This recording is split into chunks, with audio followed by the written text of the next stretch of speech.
What is up, YouTube? HPJ here, and I'm coming at you guys live with another Yu-Gi-Oh! Retrospective. And as you guys can see, not only with the title, but the card in front of you, it's time to talk about Yu-Gi-Oh! World Championship Tournament 2004, or as I like to call it, Yu-Gi-Oh! World Championship 2004. This is the first of the Yu-Gi-Oh! World Championship video games that definitely sparked a lot of things in the Yu-Gi-Oh! Series. It's funny enough to talk about this game because this game itself does not play like its predecessors, the other World Championship games, and definitely plays different than its original, it's the successor of many of the other classic Yu-Gi-Oh video games. I think the most that I've seen in terms of Yu-Gi-Oh video games being played are Yu-Gi-Oh Forbidden Memories, because of the 15 card mod. Tons of people speed running it, mainly Danny Enigma, because he speed runs the hell out of Yu-Gi-Oh! Forbidden Memories.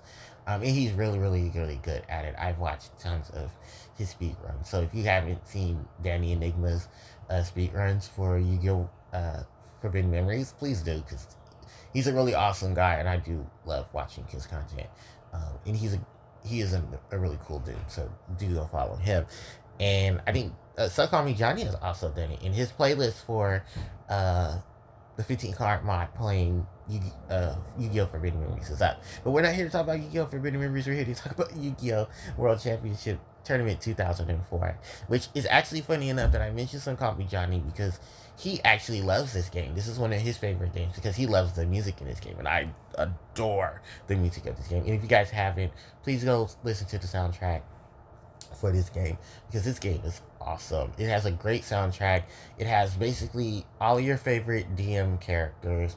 It has a wider range of card pool, which is crazy because it has one of the most shortest card pools for what year it came out in, and it definitely it has a lot of controversy to it as well because years ago, while there was a lot of stuff being leaked and passed around from Nintendo, some Yu-Gi-Oh stuff was actually talked about. It wasn't leaked or anything. It wasn't like in the big leak for Nintendo a few years ago.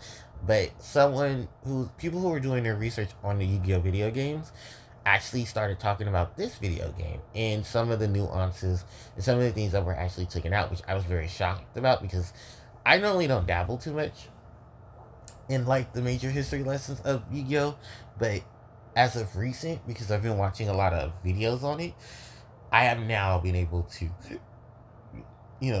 hear and listen to a lot of the older videos, or videos talking about the games. And I really would love for Did You Know Gaming to do a video segment on the Yu-Gi-Oh video games, especially the ones for the Game Boy Advance, because I've heard multiple stories about why this game was rushed out so early. This game was released in Japan, February 5th of 2004. It had a later release for the TCG in North America, February 10th of 2004. So only like a 5-day gap between them. And then if you're in the EU or Oceanic, you didn't receive this game until March of 2004. So what's up with the weird, release dates? Well, according to some of the sources that I've heard, now these aren't credible. That's why I'm not gonna mention them in like the links and stuff. But from what I've heard and what I've seen, this game was rushed, and I thought it was rushed like, oh, it's coming out like at the end of the year situation.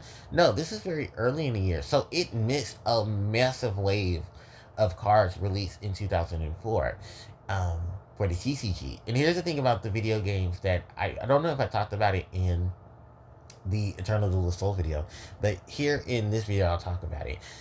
If you ever played any of the Yu-Gi-Oh video games that were on the Game Boy Color, the Game Boy Advance, or the Game Boy or Nintendo DS, all of those games come out right in a sequence before a major wave of cards come out later on in the year. So they always have a time period in which they'll release a set of cards, then they'll stop, and then work on the next video game after that.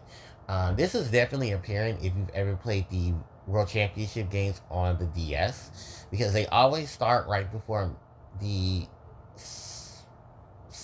late summer, early fall set that comes out. So like whenever set comes out in July, August or September, uh, that's when you'll see the video game stop at that point. Many of them will not have the TCG exclusives from those packs that are in those games. You'll have to actually wait till the next game for the TCG exclusives because they're going to be ported to the OCG. This is something that's always happened in the physical card game. That certain cards will not be released in the TCG or OCG till years later because of either them being TCG exclusives or them being OCG cards that need to be imported and have a weird import. Mind you, to let you know, there are a large array of normal monsters that have not been released in the TCG because of these situations. There's also word on the street that Nintendo forced them to release this game early so that they can have a Yu-Gi-Oh video game because it's strange because in this time period, Yu-Gi-Oh Sacred Cards is also supposed to be released in this same time frame because the assets of Yu-Gi-Oh Sacred Cards and the assets for Yu-Gi-Oh! The Seven Trials of Glory, the World Championship 2005 game, share almost the exact same sprites or just updated versions of those sprites. And even more so, a lot of the character models and stuff seem to be replicas of what the Sacred Cards video game. Like if you took like images of Kaiba, Mai, Yugi, and you stood them side by side, some of those images look almost the same. So it's apparent that those games were probably in development at the same time, or they took the images from them. Now, let's get into the history lesson of this game, and I'm going to shorten it because I know there's a lot to talk about. But this game has over 1,135 cards. This selection is matched between its monsters, its traps, its spells, of course, fusion monsters, ritual monsters, and stuff like that, and the abundance of normal monsters. Did you know there's over 500 normal monsters alone in this game, and a good about what half of them still have not been released in the TCG. Also, to note, this is the first game that had a major wave of requirements to proceed within its video game. This game has at least 6 tiers of duelists, with a total of 28 duelists overall. The reason for this is because they took every duelist from the previous video games, Yu-Gi-Oh! The Eternal Duelist Soul, Yu-Gi-Oh! Worldwide Edition, Stairway to the Destined Duel, and comprised the 28 duelists that they were going to use. I think this is supposed to be in resonance to the Yu-Gi-Oh! World Championship, in which there's only a selective amount of duelists that can participate in the World Championship. Because if I'm not mistaken, I think the inclusion of North America for the Yu-Gi-Oh! World Championship games, I believe, started here, if anything, because most of the World Championship games, there are World Championships for Yu-Gi-Oh! Since Yu-Gi-Oh! Started in the TCG, they did have a lot of Yu-Gi-Oh! World Championships. Otherwise, there were just big tournaments in Japan for Yu-Gi-Oh! To claim their victor. But I think once the game became international, that's when we started to see the World Championships appear. Funny enough, I do remember around the time this game was released, there was a regional event for Yu-Gi-Oh! In my hometown of Oakland that happened literally over 20 years ago. Funny enough, at the time of this recording, there was a Yu-Gi-Oh! Regionals back in September of 2024 where it took place in Oakland, California. I know, it's crazy, isn't it? So, in terms of the duelists that are mentioned in this game, so tier 1 are Yugi in his non-dark form, as well as Bakura, Tristan Taylor, Taya Gardner, and Yugi's grandfather, Mr. Moto. But they call him Truesdale still in this game. Then, for the tier 2 duelist, this is a combination of both the Duelist Kingdom and the Battle City opponents. So, Rex Raptor, Weevil Underwood, Mako Tsunami, Bones, and Esperoba. For the tier 3 duelists, these are the Duelist Kingdom finals. We have Bandit Keith, Joey Wheeler, Miss Valentine, of course, and Maximilian Pegasus. Then we go into the ghouls, aka the rare hunters as we know them here in America. And that consists of um, Seeker, who is known as Rare Hunter, then Loomis and Umbra, Arcana, Strings, and Odeon. Joining them is a randomizer, which has the picture of the ghouls in their cloak. And then, funny enough, this was taken out after you've gotten all the ghouls and defeated, of course, their leader, Merrick Ishtar, who starts off tier 5. It's Merrick, Ishizu, Seto Kaiba, and Shadi. Then for the tier 6 duelists, we have Yami Yugi, Yami Merrick, Yami Bakura, Simon, and Kaiba's dual computer all returning to the game.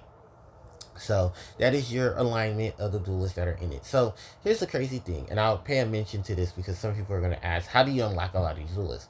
Normally, you just play through the game, you defeat duelists a number of times, open a number of packs. However, if you want to get from tier 3, you have to basically beat all of the tier 2 duelists at least 10 times. In the process of this, you need to open a lot more packs. And then when you do such, you have to get particular cards into your trunk and keep them there outside of your deck in order to duel the tier 3 duelist. And this goes, and the best example I can give you is from My Valentine. So you have to be all the tier 2 duelists. Then get Harpie's Feather Duster, which is in the Blue Ice Dragon pack. And from there, you have to keep it in your trunk in order to duel her. So you can use it for the duels. But if you notice she's not there, you have to take Harpie's Feather Duster out of your deck and put it in the trunk. And then be able to duel her. And this goes for like getting specific cards for like Joey, who needs Jinzo and Red Eyes. You need Toon Blue Eyes White Dragon and Toon World for Pegasus. And Bandit Keith, you need Barrel Dragon in your trunk. You can look these up on the wiki, which will tell you how to get them, or on GameFAQs as well.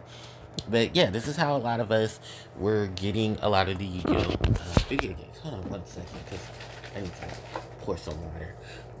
So you'll hear that. No, actually, you won't hear that. Hold on, let me close that. Okay, guys, sorry, I am back. So, like I said, the sole thing with the Yu-Gi-Oh! Unlocks didn't just stop at the cards. I mean, at the, duelists. It also happened to do with the packs as well. In order to get certain packs, you have to also beat certain duelists, meeting the criteria of beating them, not 5 or 10 times, but beating them 20 times, or even beating selected duelists in a row to get things. It's a very crazy unlock situation with the Yu-Gi-Oh! Video game. I'm not gonna lie. But it all pans out at the end when you have all 28 duelists. You have all the cards in the game. Because once you do, you can do what's called limit restrictions, limit sets. Because this is the last video game, I should mention this earlier, but this is the last video game that does not have, that it has the limited list. I'm not going to read the limited list because it's a lot of cards, but you can look it up on the wiki, you can look it up on GameFAQs and stuff. Yeah, people still use GameFAQs. And the whole ordeal of this game was that it stripped itself of what its predecessors used to have. Remember in other video games, they had the card feature where you can, put the code of the card from the bottom left corner into the game, and presto, you had the deck, you had the card in the game. Well, they decided to take that out in Yu-Gi-Oh! World Championship 2004. For what reason, I don't know, ask Konami, but for what I heard, the major reason for taking it out was simply because they wanted players to, play the game. They wanted players to grind out like they would normally.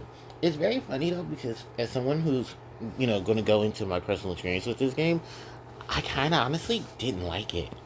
I also didn't like the fact that they cut a lot of cards from the previous game as well, because this game came out right after Yu-Gi-Oh! Worldwide Edition.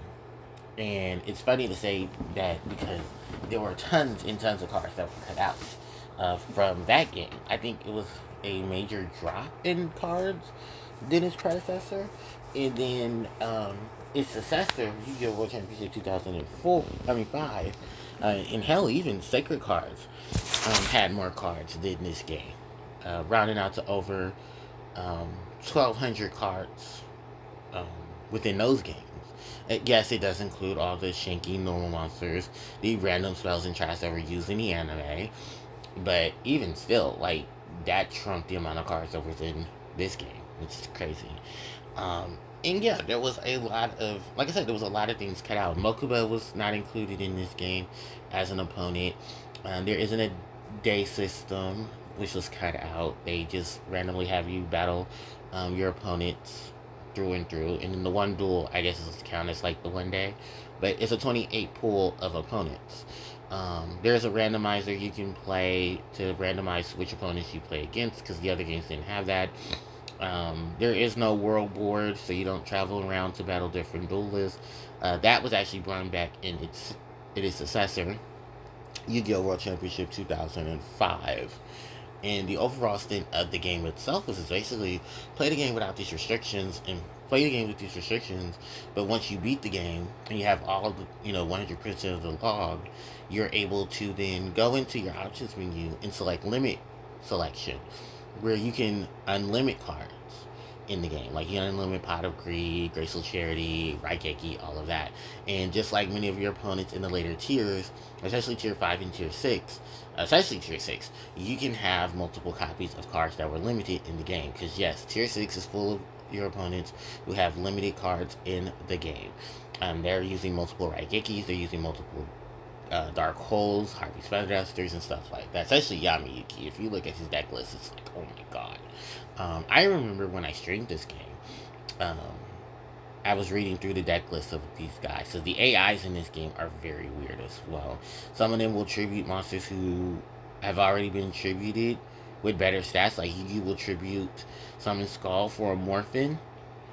Yeah, your boy Morphin. Yeah, he's in the game. And he would be tribute over, like, Yugi Summon Skull. Or Summon Skull would be tributed.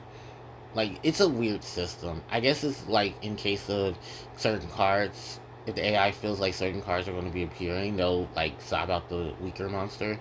But they'll always have, like, Monster Reborn or Premature Burial waiting in the wing, just to make up for that. I know, right? AIs. But it's weird. Even the decks themselves are built weird. So, what is my experience with this game? Because now we're going to get into that portion of it. When I first saw this game, my brother and my cousin brought it to our house. My cousin was, taking his allowance, and he was buying games with it, him and my brother, because they would do little jobs for my uncle and my aunt.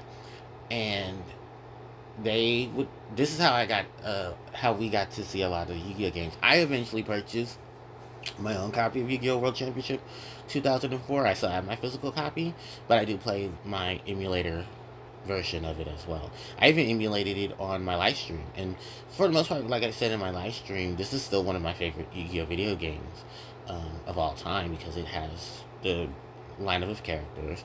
While the card pool is shed in areas, I still enjoyed the creativity. This is the first game that introduced the multiple decks that you can play. So you have one of 3 decks. You can select between them. You can even, during the menu screen, or the select screen, you can switch between the decks as well. It has the oh my god, the soundtrack. I love the soundtrack. It's so good. And I actually, funny enough, about a year ago, a couple of months ago, ORC Remixes, they did a remix. I mean, OC Remixes. There we go. OC Remixes. They did a remix of the Tier 3 theme. The theme that you'll hear when you're battling not Yugi, when you're battling Bandit Keith, My Valentine, Joey Wheeler, and Maximilian Pegasus. So the Tier 3 theme, they actually recomposed. And it's really, really good. It's a really, really good composition. And that's because it's, of course, my queen. She's in the game. Duh. And yes, I did build a variation of Harpies for that World Championship game. I think for every video game I've ever played, I had a variation of Harpies. It's funny enough, even Dungeon Ice Monsters, which I'll do a video on, I did a variation of a Harpie build for that as well. Um, it's pretty crazy too, because it's like it's Harpie Lady Sisters, it's Harpie Lady, um, it's a couple other monsters that fits into it as well. It's very beast oriented in that circuit as well. So, hell yeah, and it's a lot that definitely goes into playing this World Championship game because you're really on the grind. I do remember seeing a lot of builds on like the FAQs to basically form a deck that you can use to run through the deck. Like once you get towards the end, there's a deck that you can create to deck your opponent out. There's a mill deck composing of cards to help you mill your opponent, both in hand and field, if you like wanted to copy. Because that's actually funny enough. One of the guys who was doing some stuff on it, he actually mentioned that he built one of these decks and actually used it to help him complete the game. To complete, to see what cards were in the game and stuff. So it's a lot of stuff that goes into it. And for the most part, it's a really fun game. It's a fun sit down. I did stream it. You can see it on my Archive and Play channel where I've streamed the game. It was very, very, very fun. I had a lot of time playing this game and definitely a lot of nostalgia because this is one of the games that I definitely went back into. And even in the DS era, this is a game that I played as well. I honestly, I'll say this, like, I love the improvements of the DS that it had over the Game Boy Advance. Like, the DS is basically just Game Boy Advance 2.0. I don't count Game Boy Micro because I have an issue with the Game Boy Micro, as the Game Boy Advance Micro, because while it was cute, it wasn't that cute.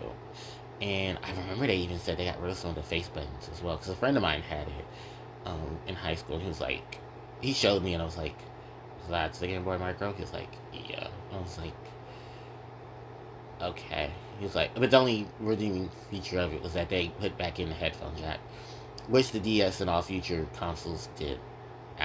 Future handhelds and even to the Switch have done. So, yay. Any highlights that I have of this game, it's primarily just because I love this game tremendously. I'm putting on my deodorant. And, I love the array of things that came on. Like this, like I said, it's one of my favorite games. It's one of my favorite games for the Yu-Gi-Oh series. And I do highly recommend it. I do think a lot of people should play it. And once the early day collection comes out, I definitely think people should take a swing at it. I do believe, because I just posted my update for the early days collection, because Konami just updated, had an updated trailer. You can just go ahead and unlock everything for the game. So you can unlock all the opponents, you can unlock all of the cards and stuff. So definitely have a world of time. I want to know if they're going to have this in Time Wizard format. So they're going to have people be able to, have, like how they do with Master Duel. Are they going to have sections for Yu-Gi-Oh! World Championship video games? Are they going to have like video game tournaments? Because you can connect the games. So I definitely want to see that. If people are going to do that, because it's going to be fun. That's definitely going to be fun, especially for like 2-player modes and stuff. But yeah, I'm very excited about this game. I love this game. I put a lot of time and effort into it. I've unlocked everything in the game. And yeah, it's still one of my favorites. Honestly, it's truly 100% still one of my favorite games. So if you ever get the chance to play this game, especially with the Switch and Steam ports coming out, definitely try it. So, with that in tow, ladies and gentlemen, that's going to wrap up my retrospective video for Yu-Gi-Oh! World Championship 2004. Thank you guys so much for watching these retrospectives. I really do appreciate it. Don't forget to like, comment, share, and subscribe to the channel, as that helps tremendously. You can hit the notification bell to be informed of when I upload content to my channel, and my social media links are in the description box below. I will catch you guys next time for another wave of videos, and with that said, HPJ signing out. Take care.